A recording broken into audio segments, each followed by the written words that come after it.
Oke, halo semuanya. Perkenalkan saya Pak Anca. Selamat datang di podcast Buzzer atau Bukan. Nah, jadi ini adalah sebuah podcast konten terbaru saya yang akan mereaksi atau mengkomentari postingan-postingan mengenai politik yang berseliweran di sosial media, di Instagram, di TikTok, di YouTube dan lain-lain sebagainya. Oke, disclaimer dulu sebelum saya mengomentari postingan-postingan yang ada. Saya adalah rakyat biasa, saya bukan buzzer, saya tidak terafiliasi oleh kubu politik manapun.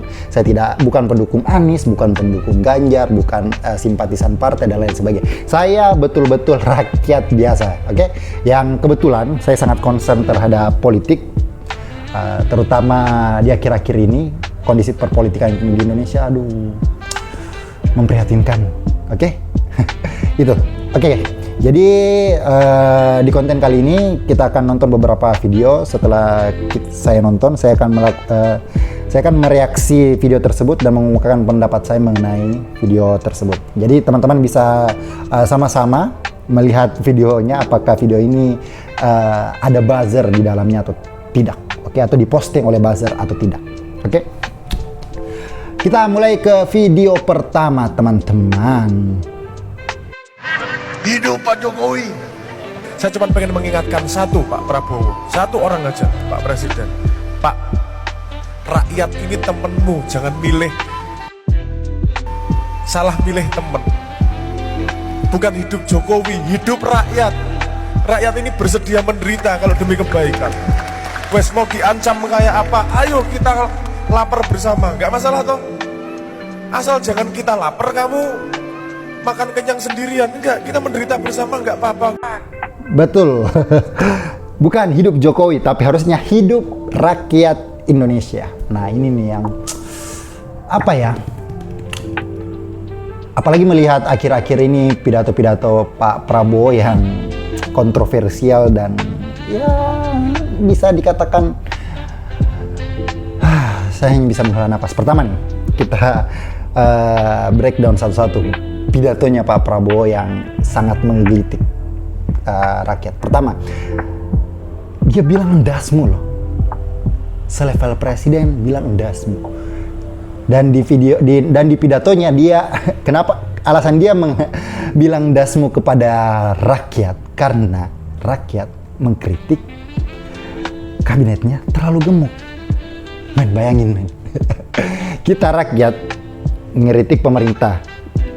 Kabinetmu terlalu gemuk nih, terlalu banyak orang di dalam. Padahal anggaran kita lagi dikit nih. Terus apa yang dikatakan pemerintah? Endasmu. Sakit hati nggak? Sakit hati lah, bro. Presiden ini, kita yang pilih. 58% rakyat percaya sama beliau. Dan harus 100%, karena dia sudah jadi presiden. Rakyat harus 100% percaya sama beliau. Dan ketika kita rakyat nih mengingatkan beliau dengan sebuah kritikan, jangan nih kabinetmu terlalu gemuk nih, tolong dikecilin dikit nih, karena kita kan mau efisiensi anggaran nih. Kalau yang efisiensi cuman rakyatnya doang berdampak, padahal kabinetnya gemuk, gaji menterinya banyak, stafsusnya banyak, wamennya banyak, dan semua itu harus digaji pakai uang rakyat, dan lu bilang endasmu gitu, aduh, sakit nih. Makanya betul yang dikatakan di video, Pak Prabowo ini harus milih teman, jangan salah pilih teman. Temanmu tuh rakyat, Pak. Mohon Pak ya, jangan berpihak kepada satu kubu politik doang gitu. Jangan berpihak pada orang-orang yang membantumu pada saat pemilu kemarin. Ingat Pak, yang membuat kamu terpilih, yang membuat Anda terpilih itu adalah tangan rakyat yang sepakat mencoblos Anda pada saat pemilihan. Jadi harusnya kebijakan-kebijakan Bapak itu harus berorientasi pada kepentingan rakyat. Nah, itu yang dikecewakan rakyat. Kok bisa rakyat mengkritik tapi Anda malah ngatain kita gitu. Makanya sakit bro. Gimana menurut kalian? Sakit. Itu kayak gini, kayak udah percaya sama orang gitu. Oh, ini orang baik, dia bisa membantu kita menyelesaikan permasalahan kita secara struktural gitu. Tiba-tiba malah ngatain kita gitu. Jadi kacau lah. Oke, kita lanjut ke video kedua ya teman-teman. Jadi untuk Pak Prabowo, mohon nih Pak, teman Bapak tuh rakyat. Oke? Jadi keputusan-keputusan politiknya harus kepada rakyat. Jangan kepada orang-orang yang mendukung pada saat Bapak di pemilu gitu. Yang coblos Bapak tuh rakyat. Bukan bukan partai politik, bukan oligarki, bukan kubu politik manapun, bukan Pak. Yang memilih Bapak tuh rakyat. Jadi harusnya kebijakan-kebijakannya itu, kebijakan-kebijakan Bapak harusnya pro pada rakyat. Gitu. Tapi sayangnya di awal-awal masa pemerintahan Bapak itu, waduh, kebijakan-kebijakannya ya bisa dihitung jari lah yang pro kepada rakyat nih Pak. Oke lah, makan bergizi gratis, oke lah itu pro kepada rakyat. Tapi itu pun pelaksanaannya penuh perdebatan di dalamnya. Tapi oke lah. Pertama, Bahlil nih, menteri Bapak nih, gara-gara beliau gas langka Pak, itu gitu. Kemudian yang kedua, menteri Bapak kebanyakan gemuk gitu. Katanya mau efisiensi, tapi kok malah ngangkat staf banyak banget gitu. Aduh. Sedangkan kita pendidikan anggarannya dipotong, kesehatan juga anggarannya dipotong, Kementerian PU juga anggarannya dipotong. Itu kan semua berdampak ke kita, Pak. Ya kan? Kalau Kementerian Pendidikannya nggak baik secara anggaran, kinerjanya juga ya masih bisa diperdebatkan apakah akan menurun atau meningkat. Tapi ketika anggarannya turun, kemungkinan besar Pak akan berdampak juga kepada pendidikan gitu. Nah itu yang disesalkan dan dikecewakan oleh kebanyakan rakyat Pak. Kenapa Bapak bisa dengan sengaja gitu, dengan riang gembira mengangkat staf sus yang begitu banyak, sedangkan rakyatnya menderita. Banyak loh Pak yang di PHK Pak. Sritex aja Pak, ada 10.000 yang di PHK gitu. Jadi jangan salah pilih teman Pak. Harusnya bukan hidup Jokowi, bukan. Hidup rakyat harusnya. Aduh. Iya Pak, oke. Kita lanjut video kedua.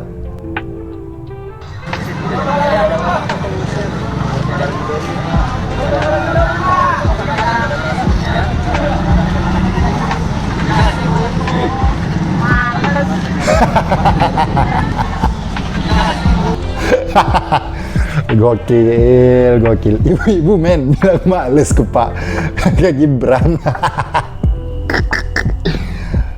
Ya kita harus nonton fullnya sih, sebenarnya apa konteksnya kenapa si ibu-ibu ini bilang males ke wakil presiden kita. Tapi kita rakyat Indonesia itu kadang apa ya, hanya fokus kepada sosok.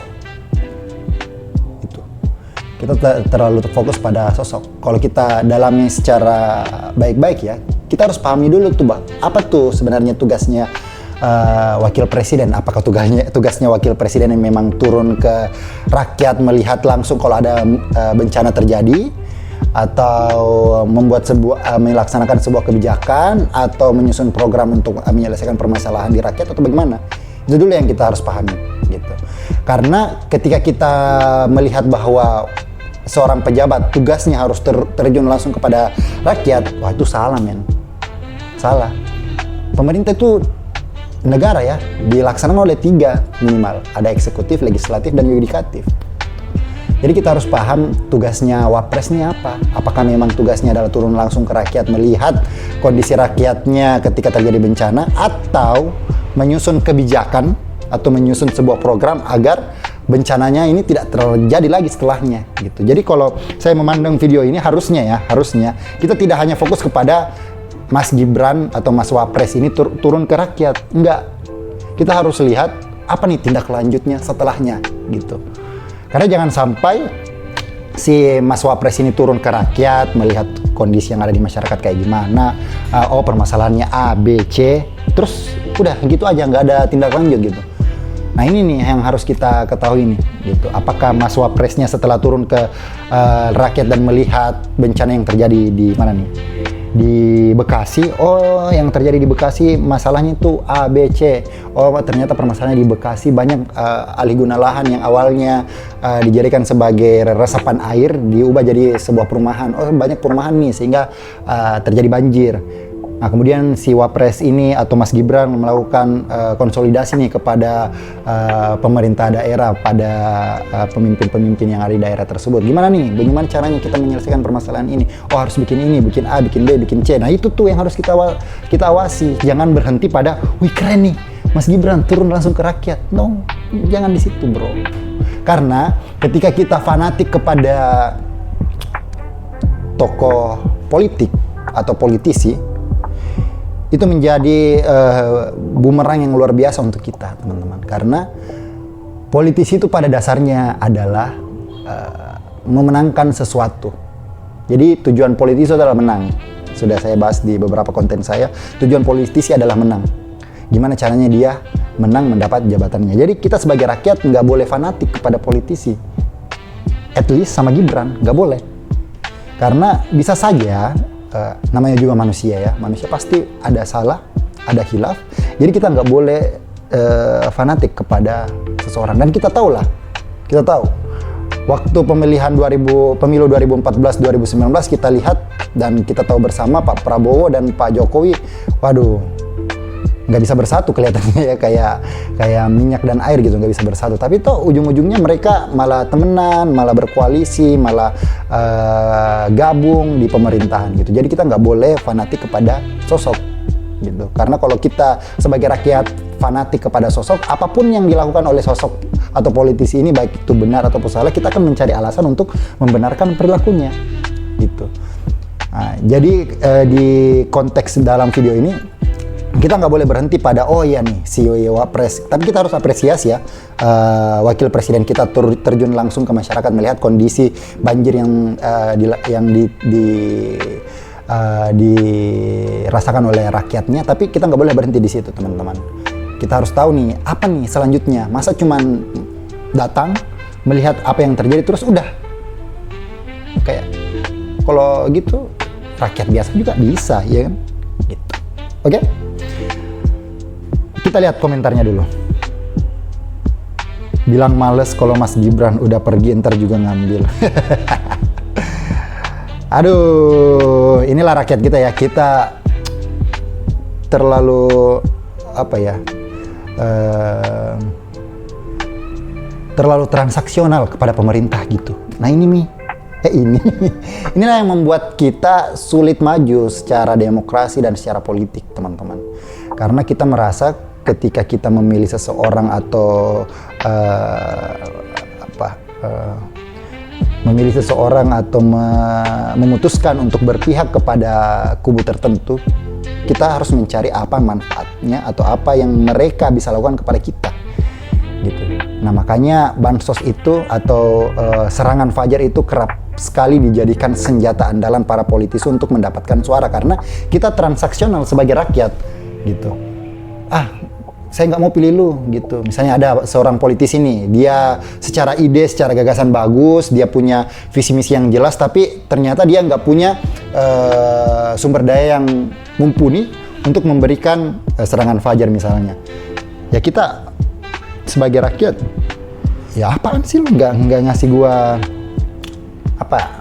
duit, nggak mungkin gua pilih lu gitu. Nah hal inilah yang membuat demokrasi kita nggak bisa maju teman-teman, karena kita terlalu transaksional kayak yang dikatakan Sion ini. Bilangnya males kalau Mas Gibran udah pergi ntar juga ngambil gitu.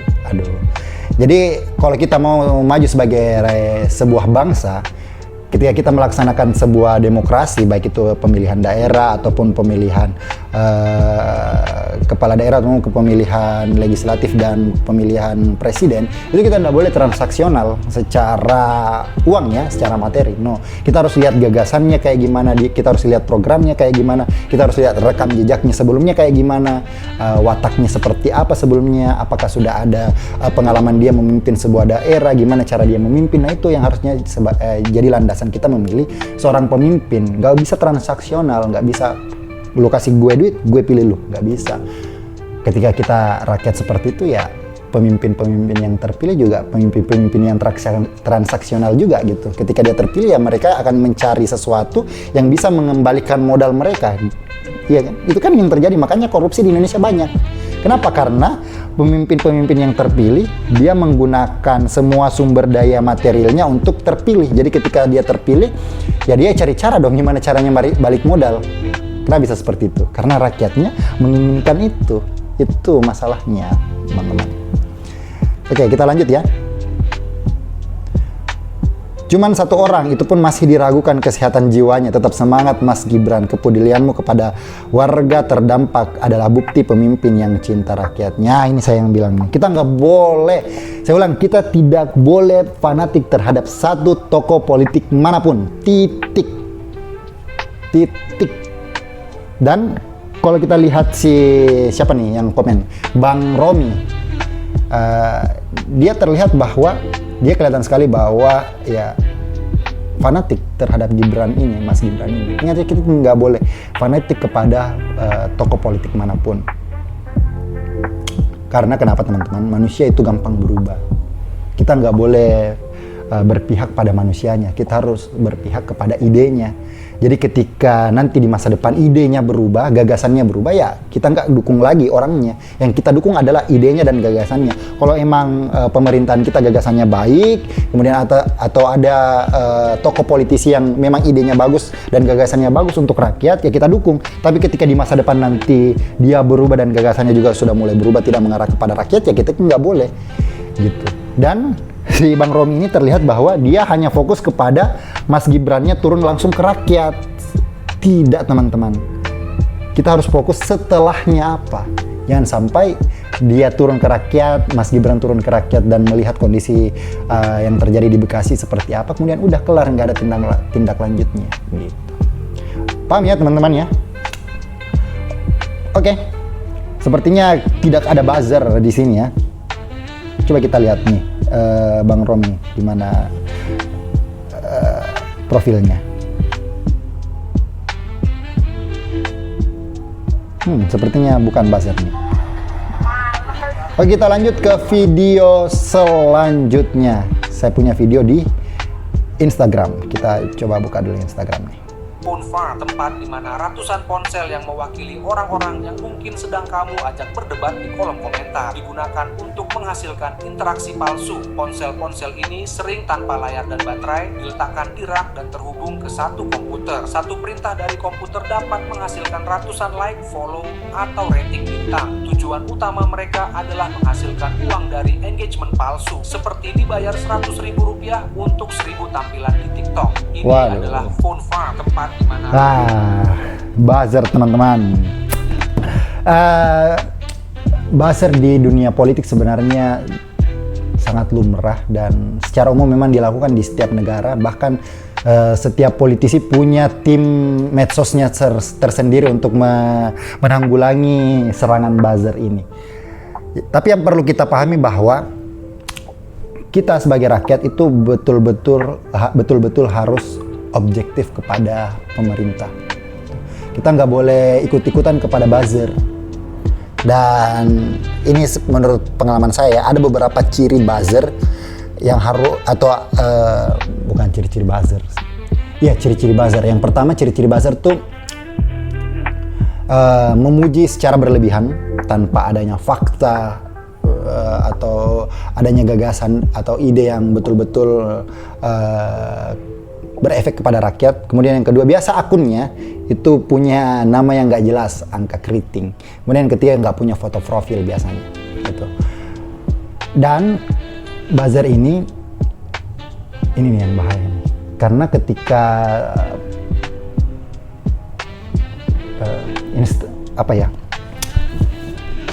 pemerintah tuh punya akses, teman-teman, untuk menciptakan sebuah buzzer. Karena dibandingkan rakyat, pemerintah tuh punya semua instrumen yang dibutuhkan untuk menggoreng sebuah isu menjadi sebuah isu yang besar.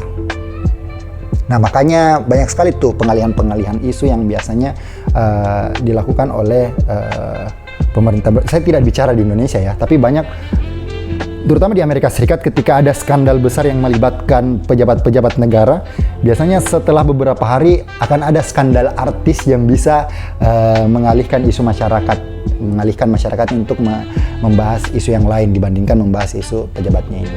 Tetapi yang mau saya sampaikan adalah buzzer itu nggak penting.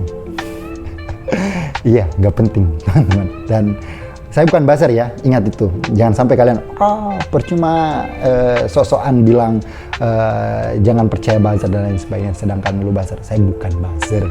Lihat nih, saya bikin konten latarnya nggak prepare kayak gini. Mana mungkin ada buzzer kayak gini kan? Gitu. Dan saya baru tahu ternyata buzzer itu bayarannya murah banget. Ada yang 7.000, ada yang 5.000 per komen gitu. Dan wajar sekali ketika ada sebuah post. Kita lihat aja nih komentarnya ya.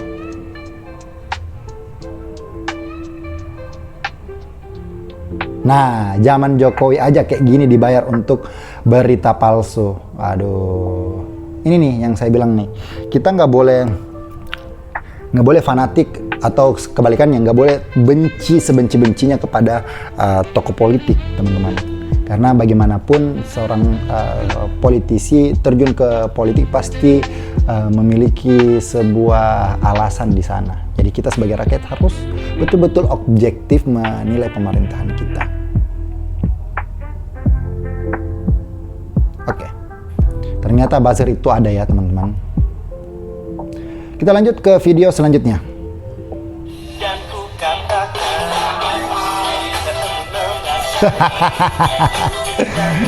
Aduh.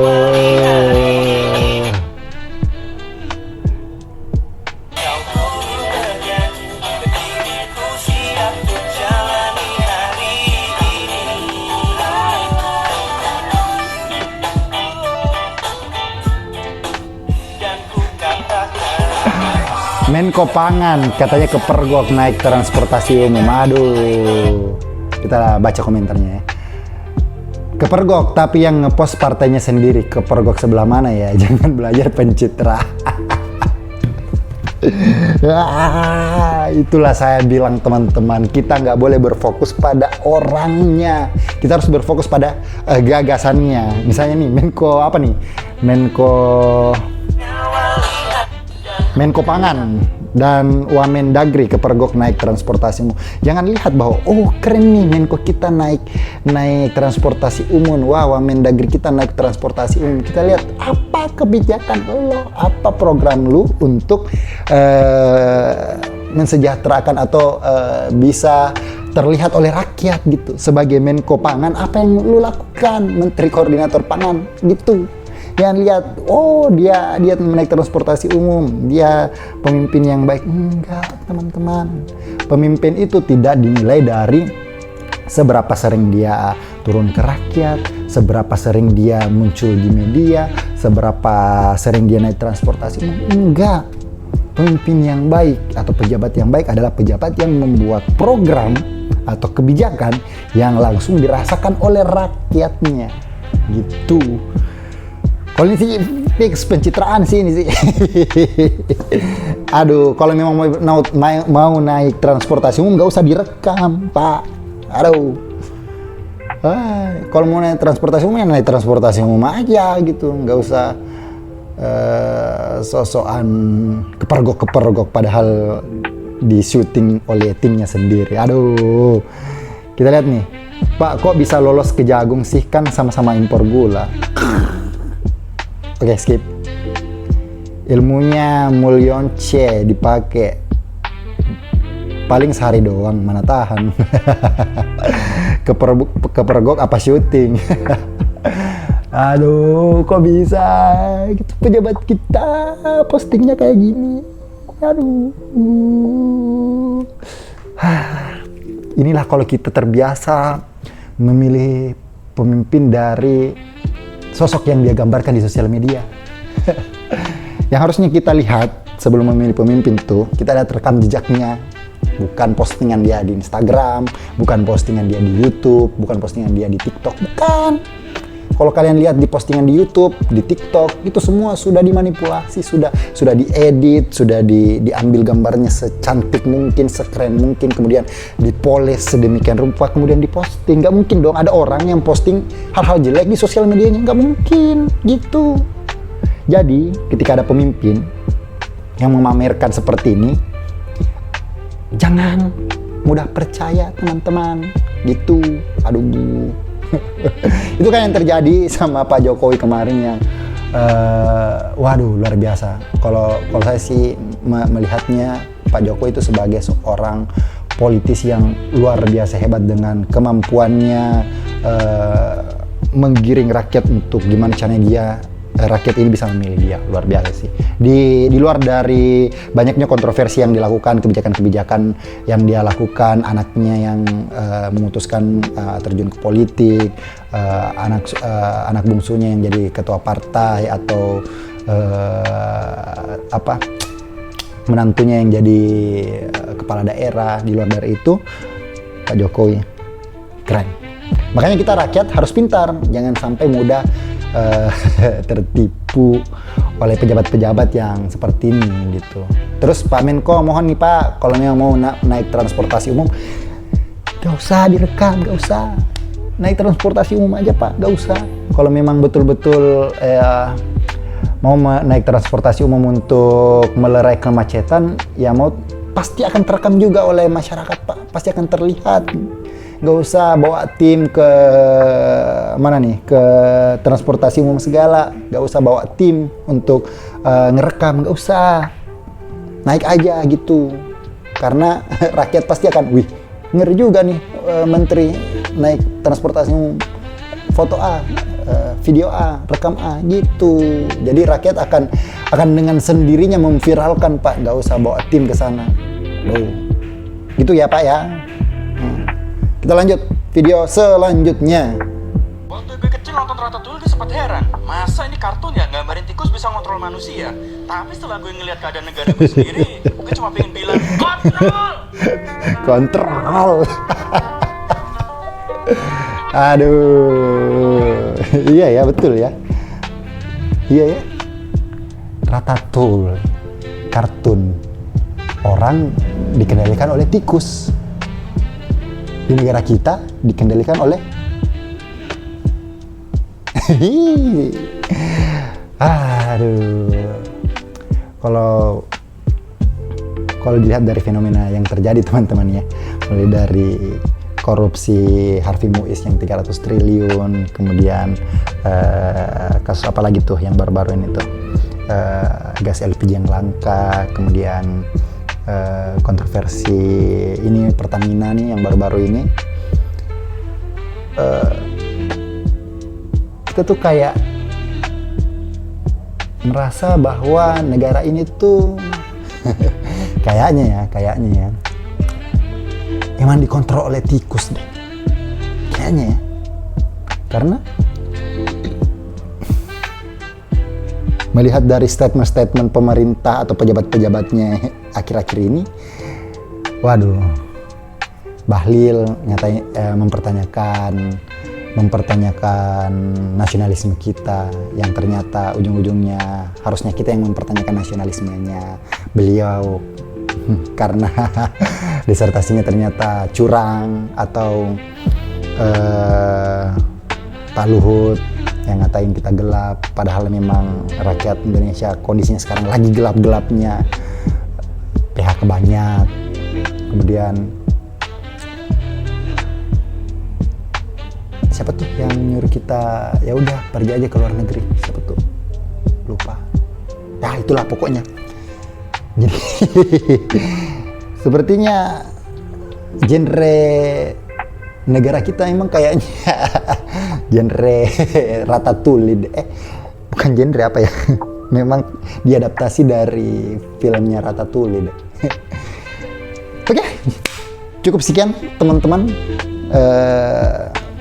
video kita kali ini. Banyak sekali postingan-postingan yang wadidaw di sosial media. Kalau kalian punya atau melihat postingan-postingan lain yang lucu atau yang kontroversial di sosial media, kalian bisa kirim di Instagram, di TikTok, ataupun di YouTube saya. Nanti saya kasih link di deskripsi. Oke, cukup sekian podcast Buzzer atau bukan kali ini. Saya lupa apa nama podcastnya. Podcast Buzzer atau bukan. Di episode 1 ini kita ketemu lagi di podcast episode selanjutnya. Oke, bye.